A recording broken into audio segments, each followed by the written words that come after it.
নমস্কার বন্ধুরা, সন্দীপ গাঙ্গুলি ইউটিউব চ্যানেলে আপনার সবাইকে স্বাগত জানায়। তো বন্ধুরা, ঠাকুর হরিচাঁদ ঠাকুরের জন্মদিন উপলক্ষে বৃহস্পতিবার কি পশ্চিমবঙ্গে সরকারি ছুটি? তো জানুন এখনই। তো বন্ধুরা, আজকে সেই নিয়ে সব কিছু বিস্তারে জানাবো। তো বন্ধুরা, সেই জন্য ভিডিওটি প্রথম থেকে শেষ পর্যন্ত অবশ্যই দেখবেন।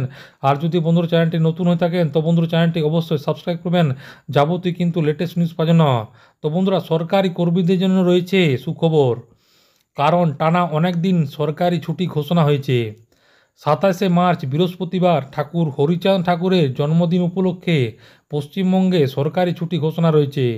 হিন্দু সমাজের বিশেষত মাতুয়া সম্প্রদায়ের আধ্যাত্মিক গুরু হিসাবে পরিচিত হরিচাঁদ ঠাকুরের জন্মবার্ষিকী ধর্মীয় ও সামাজিকভাবে অত্যন্ত গুরুত্বের সঙ্গে পালিত হয়। হরিচাঁদ ঠাকুর 1812 সালের 27 মার্চ বর্তমান বাংলাদেশের গোপালগঞ্জ জেলার অরকান্দি গ্রামের জন্মগ্রহণ করেন। তিনি মানব কল্যাণ ও সমাজবাদ ও সমাজ সংস্কারের বার্তা প্রচার করেন। নিম্নবর্গে মানুষদের ধর্মীয় ও সামাজিক অধিকার প্রতিষ্ঠার লক্ষ্যে তিনি মাতুয়া আন্দোলনের সূচনা করেন, যা পরবর্তীতে বৃহত্তর জনগোষ্ঠীর মধ্যে ব্যাপকভাবে প্রভাবিত বিস্তার করে।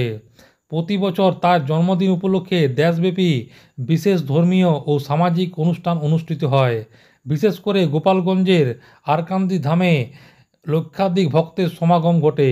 এই বছরও সেখানে বিশেষ পুজো, ধর্মীয় আলোচনা, প্রসাদ বিতরণ এবং শোভাযাত্রার আয়োজন করা হয়েছে।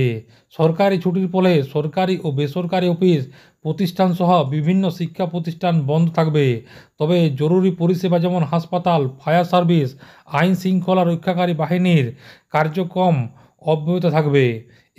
এই বিশেষ দিনে ঠাকুর হরিচাঁদ ঠাকুরের আদর্শ ও দর্শন অনুসরণের আহ্বান জানিয়েছেন মতুয়া সম্প্রদায়ের নেতারা। সমাজে সম্প্রতি ও মানবতার ন্যায় বিচার প্রতিষ্ঠার জন্য তার শিক্ষা ও আদর্শ আজও প্রাসঙ্গিক বলে মনে করেন বিশেষজ্ঞরা। পশ্চিমবঙ্গে এদিন সমস্ত সরকারি প্রতিষ্ঠান বন্ধ থাকবে, জরুরি পরিষেবা শুধুমাত্র খোলা থাকবে। তবে এতে সরকারি কর্মীদের জন্য রয়েছে আরও সুখবর, কারণ শুক্রবারের পর রয়েছে শনিবার এবং রবিবার। সরকারি কর্মীরা এই দুদিনও সরকারি ছুটি পাবেন। এরপরও রয়েছে ঈদের ছুটি, ফলে টানা অনেক দিন রয়েছে সরকারি কর্মীদের জন্য ছুটি। টানা সরকারি ছুটি থাকার ফলে অনেক দিন পরে লম্বা ছুটি পাবেন সরকারি কর্মীরা। এর পাশাপাশি আগামী সপ্তাহে শুরু হতে চলেছে সরকারি ছুটি। এই সময় সমস্ত শিক্ষা ক্ষেত্রেই ছুটি থাকবে। তো বন্ধুরা, আশা করি বুঝতে পারলেন। তো এইটাই ছিল ছোট্ট একটা আপডেট। ভিডিও ভালো লাগে বন্ধুরা চ্যানেলটি অবশ্যই সাবস্ক্রাইব করবে। মনে যদি বন্ধুরা কোনো কোয়েশ্চেন থাকে বন্ধুরা কমেন্ট অবশ্যই কমেন্ট করতে পারেন, নিশ্চয়ই সাহায্য করার চেষ্টা করবো। পরবর্তীকালে নতুন কোনো ভিডিও দেখাবে। ততক্ষণ বন্ধু সব ভালো থাকবেন, সুস্থ সাবধান থাকবেন। সবাইকে অসংখ্য ধন্যবাদ।